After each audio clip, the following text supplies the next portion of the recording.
grouse shooting is a big earner, and we had guests from all over the world, and at that time they could be shooting anywhere on the estate, shooting maybe 5 days a week. And up here, I do remember this was not a grouse day. This took place in winter when the keepers were at the Hinds, and the loch behind me was frozen solid at that time, and they'd been way out at the far end and shot a number of hinds, and they got them back down to the larder here by attaching them to a rope and to the Land Rover, driving the Land Rover right down the loch on the ice. I think it was Archie Davidson who was the driver, Donald MacDonald, who was the head keeper. I didn't think he trusted the strength of the loch, so he walked back to here. Some of the guests stayed in the big house? Yes, they all stayed there, and as guests, as paying guests of Captain and Mrs. Farquharson, and were royally fed. But usually the evening meal was prepared by a professional chef brought in for the job. The house staff was increased by quite a number of ladies, and there was always a professional butler in charge. And the late Mrs. Farquhar was a very colourful character, wasn't she? Oh, she certainly was, and took a great interest really in everything on the estate. She was not very good at writing letters. They were practically indescribable. I remember getting a letter from Lord Lansdowne, who was a great friend of the Farquharsons, and he said, I can quote the letter, he said, "Dear Mr. Petrie, I enclose a letter from Mrs. Farquharson, which she appears to have written with her umbrella. Can you please decipher and let me know?" So we had to decipher her letter and have it printed out and sent to him. But it was most colourful, and she had different ways of writing the same letter. So that a B could be written in maybe 2 or 3 ways. And my accountant in the office at the time, Bob Lay, he eventually produced a poster which we hung on the wall, showing the various letters and how they should be translated.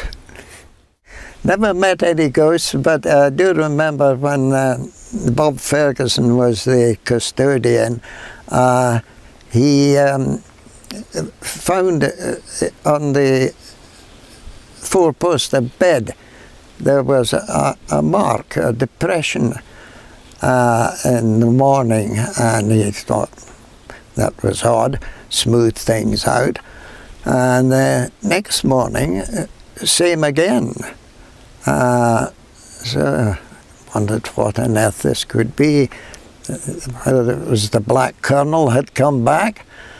Anyhow, I think it was the 3rd morning, the mystery was solved, because he had been a bit earlier in going up, and he met this cat coming down the stairs.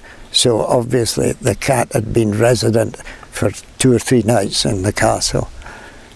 And did Captain and Mrs. Farquhar ever stay in the castle, particularly in the winter? Yes, they did. I think it was 2 occasions they moved from Invercauld and spent the winter months in the castle, which it was a bit of a job getting it warm, but once it had warmed up, it really was terrific.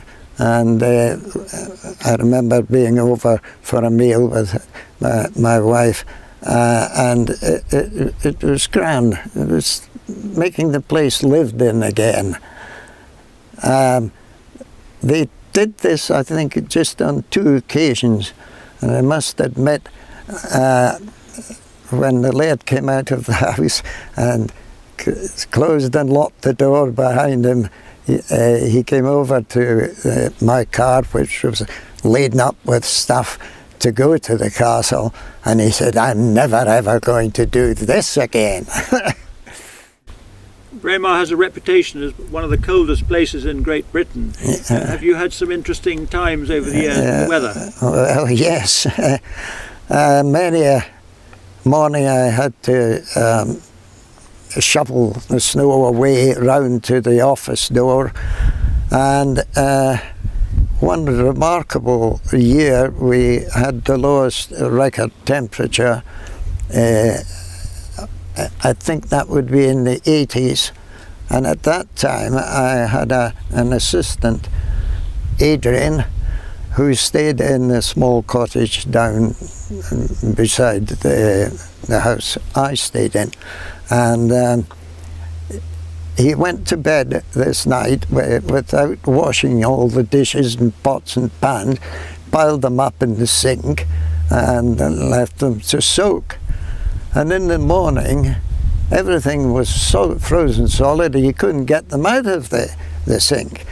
And anyhow, eventually, when the thaw came, which was weeks and weeks afterwards, this morning I looked out and here was Adrian coming out holding up the pots and pans still frozen in the shape of the sink. And he put that down in front of the house to thaw in the sunshine.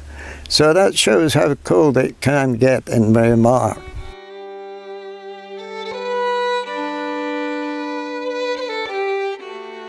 It has been a pleasure to work for Captain Ferguson, and I've thoroughly enjoyed my time here. It's a pity that there aren't more lairds with his dedication to the estate and the area. He treats it as a stewardship, which is really lacking in many areas of Scotland today.